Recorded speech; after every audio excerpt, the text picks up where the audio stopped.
കേരളത്തിലെ ഏതൊരു അടുക്കളയിലും സർവ്വസാധാരണമായി കാണുന്ന ഒന്നാണ് ചിരട്ട. തേങ്ങയുടച്ച് പീര ചണ്ടിയെടുത്താൽ പിന്നെ ആ ചിരട്ടയുടെ സ്ഥാനം ഒന്നുകിൽ അടുപ്പിലോ അല്ലെങ്കിൽ പറമ്പിലെവിടെയെങ്കിലും അവഗണിക്കപ്പെട്ട് കിടക്കും. എന്നാൽ കാലം മാറി, കഥയും മാറി.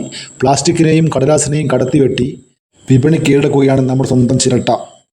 വെറും 2 വർഷം മുമ്പത്തെ കാര്യം ഓർത്താൽ മലയാളികൾക്ക് അത്ഭുതം തോന്നും. അന്ന് ആരെങ്കിലും വന്ന് ചിരട്ട ചോദിച്ചാൽ നമ്മൾ സൗജന്യമായി എടുത്തു കൊടുക്കുമായിരുന്നു. പരമാവധി പോയാൽ കിലോയ്ക്ക് 10 മുതൽ 15 രൂപ വരെ മാത്രം വിലയുണ്ടായിരുന്ന കാലം. എന്നാൽ ഇന്ന് സ്ഥിതി തികച്ചും വ്യത്യസ്തം. പഴയ പ്ലാസ്റ്റിക്കും ഇരുമ്പും കടലാസും അന്വേഷിച്ച് വരുന്ന പാഴ്വസ്തു ശേഖരണക്കാർ ഇപ്പോൾ വീട്ടിലെത്തിയാൽ ആദ്യം ചോദിക്കുന്നത് ചേച്ചി ചിരട്ട കൊടുക്കാനുണ്ടോ എന്നാണ്. ഒറ്റയടിക്ക് വിപണിയിൽ ചിരട്ടയുടെ വില 3 ഇരട്ടിയോളമാണ് കൂടിയത്. പച്ചത്തേങ്ങയുടെ വില ഇടിയുമ്പോഴും ചിരട്ടയുടെ വില റോക്കറ്റ് പോലെ കുതിക്കുകയാണ്.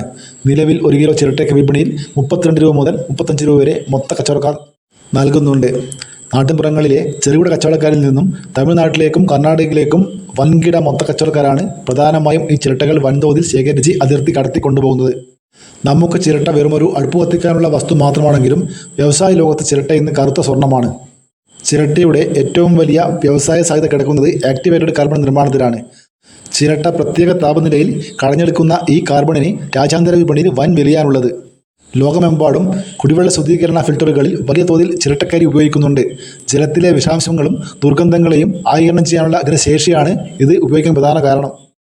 വലിയ നിക്ഷേപങ്ങളോ അധ്വാനമോ ഇല്ലാതെ സാധാരണക്കാരനായ വീട്ടമ്മമാർക്ക് വരുമാനം കണ്ടെത്താനുള്ള ഒരു എളുപ്പ വഴിയായി ചിരട്ട ശേഖരണം മാറിയിരിക്കുന്നു. വലിയ സാമ്പത്തിക ലാഭമില്ലാത്തതിനാൽ പ്ലാസ്റ്റിക്കും പേപ്പറും മാറ്റിവെക്കുന്നവർ പോലും ചിരട്ടകൾ ശ്രദ്ധയോടെ മാറ്റിവെക്കാൻ തുടങ്ങിയിട്ടുണ്ട്. ഇതൊരു വീഡിയോ പൂർണ്ണമാകുന്നു.